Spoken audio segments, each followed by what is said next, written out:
warm welcome from the Leadership Foundation to this event.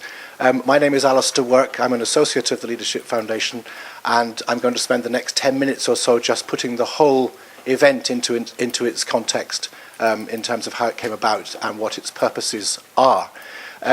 My role in this organisation was described to me at the beginning as project mentor, which makes me sound very important. I've learned more from the people who've been doing this project than I could ever have given them, and I think that's a success factor for this process. So I hope that what we do today gives you the same benefit of discovering something about the expertise and the thoroughness with which this process has been undertaken.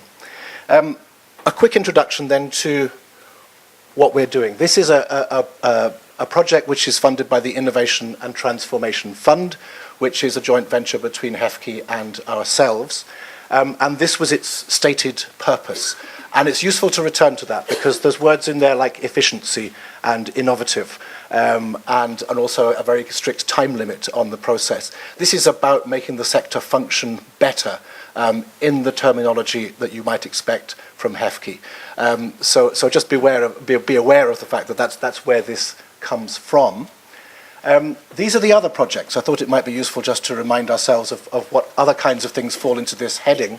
And I won't go through them all, but you can see that they relate to things like human resource capacity, benchmarking, enhanced learning, procurement, outsourcing, and so on, student advisory. And ours is not necessarily the least important, but the bottom of the list there, a model of academic workload management. So these are the kinds of things to which those resources have been devoted. More than half of these are projects which are owned by cross-sector bodies, like the NUS and UUK and so on. It's interesting that this one is located within one institution, but it is intended for sector benefit. And one of the things we've worked on as a steering group throughout is making sure that this isn't just a UE project, but this is very much something for the whole sector's benefit. And today is an example of that intent. We in the Leadership Foundation spend a lot of time, as you may know, with leaders and managers trying to help them to make sense of the world in which we all operate. And the feedback we get from our various interactions in terms of coaching and workshops and so on very often includes concerns of individuals and of organisations about this issue of academic workload. It's almost inevitable that this will come up in an action learning set or in a workshop or in any kind of plenary that we have about what are the big issues for academic management and leadership. And so therefore it's very appropriate that we felt it very appropriate that this project should be included under the banner of the Transformation Fund. The kinds of things that people expect of a workload management are listed here. And let me just take a little bit of time to go through what underlies those phrases. Felt fair. It's actually very easy to allocate academic workloads if you do it at your kitchen table late at night without regard to the academics themselves. It's a relatively straightforward process from that point of view. The problem, as you will recognise, is that as soon as you announce the fruits of your academic workload management process, you then hit some obstacles and difficulties and feedback which you have to deal with. And much of that feedback is around the fact that when you do this, it's got to be felt fair. People have got to understand that what they're being expected to do is relevant and important to their needs, but also that what other people are doing is in some way consistent with their expectations of how the whole organisation should be working. So fairness is a very, very important criterion in this, and certainly an issue that we have to tackle as we build these kinds of systems. Aligned to institutional need. The higher up the organisation you go, the more aware you are of what the institution's requirements are and what as a corporate body it needs to be achieving. That's not always obvious at ground level. We all know that the academic has twin loyalties at least to the discipline and to the institution which happens to pay the salary. And in a sense, those loyalties have to be respected. But there is a need, and it's a growing recognition, to have some system in place which meets institutional need as well as personal preference. And again, that's part of what people think this process might help to address. The fact of it being attuned to diverse missions and disciplines is really important. What works for engineers doesn't always work for philosophers. And what works for human resources departments may not work for a social science faculty. And in a sense, we have to respect the difference of mission and intent within our institutions and find a system that copes with that diversity of mission. The next one really contains two almost separate elements, but they ought to be linked. When we allocate workload, it needs to be affordable. We have a limited resource in terms of human resource and in terms of financial resource. We have to make sure that whatever allocation of time and space we use is affordable, that it's within the budget that we have available to us. And you may be surprised to know that in many institutions that's a huge issue. It's difficult to make that function correctly. We bring in lots and lots of part-time temporary staff at extra cost to do things that actually might be done within budget. So that's an issue. But beyond it being affordable, there's also this issue of it being generative of income, so that there is now a mantra within the sector that academic activity should pay for itself, hence the interest of this project in track as an exercise. And that is also very difficult to regulate and to manage and to do in a way that is felt fair. So the twin track really is it within budget, and is it actually generating the income to provide the budget in the first place? Another consideration that people bring to us about this issue. And then, lastly, it has to be at least costed at full economic cost, and we are now in many conversations across the sector about whether actually it should be priced. And that's a different set of activities, obviously. But are we using the resources and the assets that we have in appropriate ways in order to deliver the results that are expected of us? And that comes down to the very granular level of is the individual costed or priced at the appropriate rate and fairly with the rest of the institution. So this kind of material comes up in conversation, and what we tend to do is to regard academic workload management as the holy grail and the solution to all of these tensions within our organizations. That may be overburdening the process, but nevertheless, that's where the rhetoric takes us.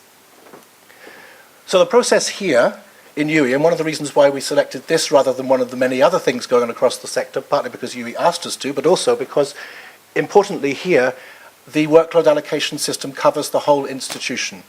Most engineering departments that I visit have some sort of workload allocation system because engineers are good at that kind of thing, and it makes good sense to them and it's felt fair. Less of the humanities departments have gone that way. So the important thing here is that it's intended and does cover the entire institution's activity. It was designed and negotiated locally. So this wasn't done at a kitchen table. This was run right through the organization, and that's of interest to how it might be done elsewhere. Very, very helpfully, these three last points, it's coded and it's documented. There is lots and lots of material on the website for this project which tells you how it's been done and gives you really granular detail on the issues that have been faced. And some of that's available to you through the Q&A document that you have in your packs. It's also been project managed, which is very important. This is a good idea. Self-evidently good ideas fail because often they're not managed in a systematic way. And the whole process has been done systematically so that it is transferable in the sense that we know how it's been done and we can analyse the steps that were taken. The challenge that the fund put to UE was essentially this. Show us it can work. Show us that workload allocation systems can work at an institutional level. Explain how that works, how it can be done. Demonstrate it to the rest of the sector, which is the process we've been going through, and engage people who might be interested in taking it on. And these are the things you're going to hear about later on today.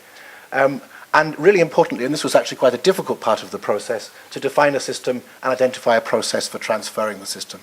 It's magnificent that UE has managed to produce a system that works for UE. The next big challenge is to translate that system across the sector, and that's essentially the material that we will be hearing about today. Outcomes, it can be done. Tick. UE has demonstrated that this process is possible, and that it is being done. That it's not just a proof of concept, it's active and working now.